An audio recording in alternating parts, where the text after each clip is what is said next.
imported from a 10-mile away quarry. And they're hewn in andesite, which is incredibly hard. And this is supposedly a dock, a port for ships, even though it's at the altitude of 13,000 feet above sea level right now. It's actually 15 miles away from Lake Titicaca, which name means Lion Cliff. Titicaca does. So you have the Puma Gate and the Lion Cliff in the same area, in an area where no one could grow anything because it's too high, and that supposedly held ships and docks. Here's a picture of the shattered remains of Puma Punku. This is the megalith that weighs around 400 tons.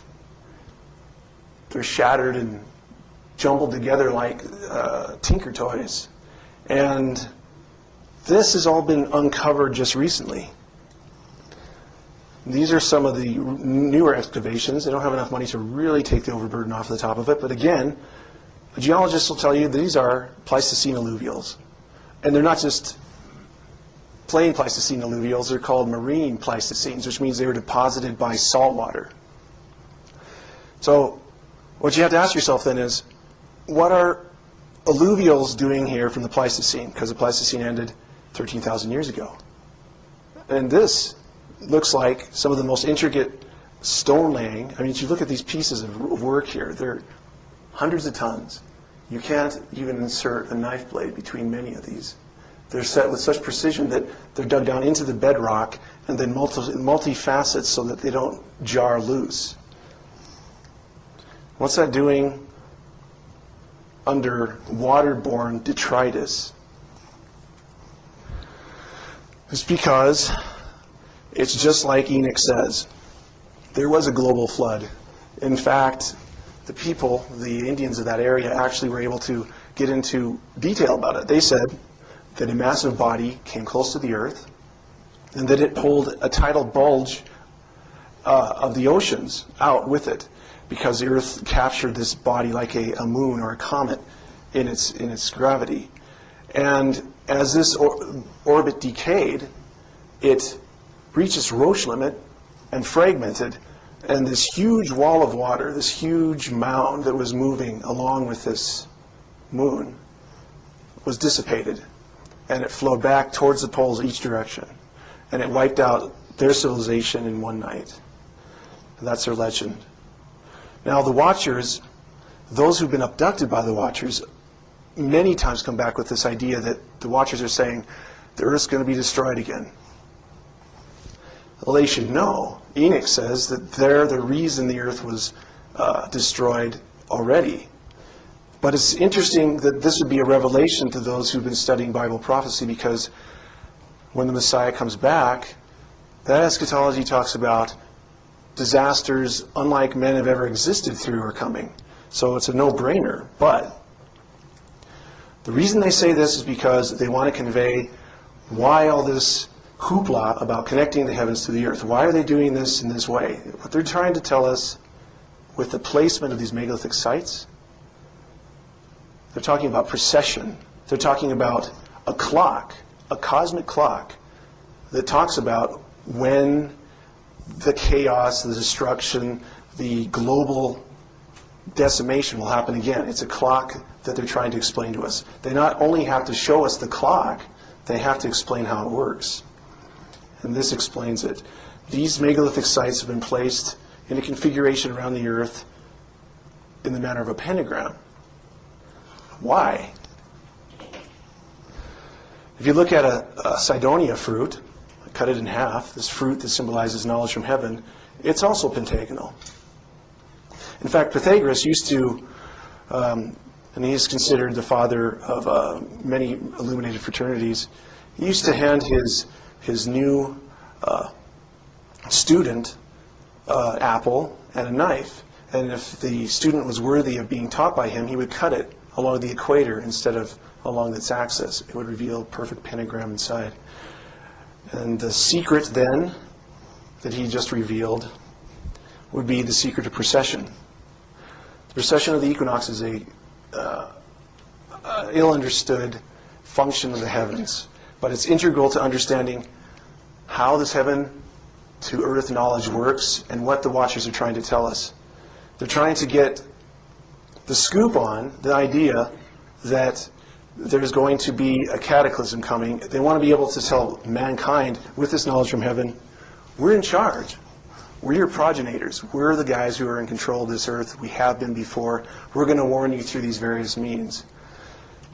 They're kind of doing this distraction technique, which is interesting, but here you have the equations, real simple, 72 degrees between each one of these points, and in the 360-degree circle, a system where you measure a circle by 360, you end up with the exact number it takes to go through one cycle of the precession. That is, every year, the sun will rise just a little bit farther along the signs of the zodiac, the 12. It takes 72 years to move 1 degree. So 360 degrees times 72, you get 25,920 years. Well, that's like the first hand of the clock, the hour hand, say. It's the major hand, it's the slow hand of the clock that they're talking about, the great celestial clock of doom. You can actually see this precessional number incorporated into the latitude of the crop glyph, the Crabwood crop glyph, in 19.47. There is exactly 2,160 miles between these two latitudes. As a crow flies, even over the curvature of the Earth, that's how exact it gets. 2,160 is exactly the number of years it takes to move through one sign of the zodiac. Just for the heck of it, I decided to divide that number by pi, because it seemed to be something that the crop circle the Watchers were showing. And lo and behold, the number you get is exactly the number of days in a Martian year. This is connected to the Earth, though. We're talking about how many solar days in the Earth it would take to equal a Martian year. And then in addition, I didn't put this up because it wasn't quite as significant, if you subtract 333 from that, you get exactly the number of days in a lunar year. Okay, well, in addition to this idea of precession of the equinoxes, there are 4 cardinal points to the ecliptic. Here's the 12 signs of the zodiac are aligned on here, but there are 4 cardinal points as the stars. The brightest ones on the ecliptic are in these constellations: Leo, Ophiuchus, Aquarius, and Taurus.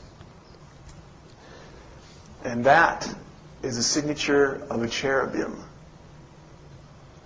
Now, this is a symbol that many who study history will realize have been around for a long time.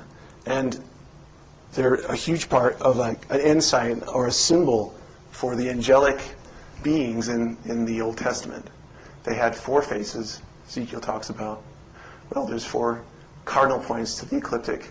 If you combine them all together, you get this unique little animal here. And this one is an ivory from, it escapes me, but there's a head here, a human head, 4 paws of a lion, eagle wings, and the back part supposedly of a bull.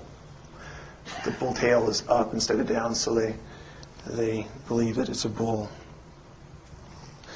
It has all the hallmark and stamp of an angelic being, which seems almost like a paradox. If the Watchers are angels, but angels are in the Bible as being good guys, you know, what's the difference? Well, there are moral alignments with angels. There are those who've decided they will do what God wants. There's those who have actually been corrupted, along with the greatest angel, the greatest cherub, whoever was in existence, who was corrupted by his own beauty. And now we have this interesting sort of moral conflict going on, and you see the motifs of this. It's the center of the Ark of the Holy of Holies, where the Ark of the Covenant was held, the very most holy object that the Hebrews had. These guys are guarding it.